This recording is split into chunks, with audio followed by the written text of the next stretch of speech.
ગીર સોમનાથ જિલ્લા collector Digvijaysinh D Jadeja દ્વારા પેશકદમી કારો સામે લાલ આંખ કરતા વેરાવળ તાલાળા રોડ ઇણાજ ચોકડી પાસે બંને બાજુ આવેલા 15,000 સ્ક્વેર ફૂટ વિસ્તારના વાણિજ્ય દબાણો બાબતે તાકીદ કરતા લોકોએ સ્વેચ્છાએ દબાણો દૂર કર્યા। ગીર સોમનાથ જિલ્લાના વેરાવળ તાલુકાના વેરાવળ તાલાળા રોડ ખાતે રસ્તાની બંને બાજુ સામાજિક વનીકરણની જમીનમાં વાણિજ્ય હેતુના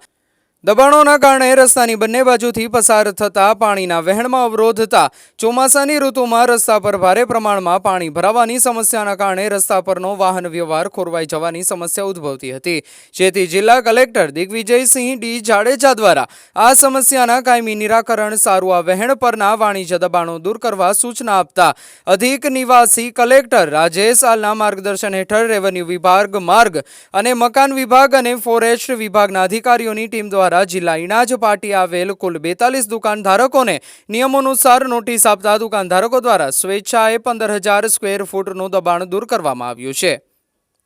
રિપોર્ટર ભરતસિંહ જાદવ, ગીર સોમનાથ। ઇણાજ ચોકડી જે આપણે કહી છે ત્યાં આરએનબી અને ફોરેસ્ટ ની જગ્યામાં કુલ 32 દબાણદારોએ 42 દુકાન 15,000 ચોરસ ફૂટ જેટલું અંદાજિત દબાણ એ લોકો દ્વારા કરવામાં આવેલું હતું અને એ વોટરવેમાં પણ ડિસ્ટર્બન્સ એક ઊભું કરતું હતું। એટલે અમે ફોરેસ્ટ અને આરએનબીને સૂચના આપી હતી કે ભાઈ આ તમે તાત્કાલિક એ લોકો નોટિસ આપો અને અમે અમારા સંકલનમાં એ દૂર કરાવશું। નોટિસ ગયા પછી દુકાનદારોએ સ્વેચ્છાએ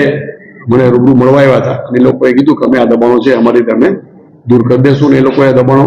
દૂર કરવાનું ચાલુ કરી પણ દીધું અને મોટાભાગે કાલ સાંજ સુધીમાં એ દબાણો દૂર સ્વેચ્છાએ થઈ જશે।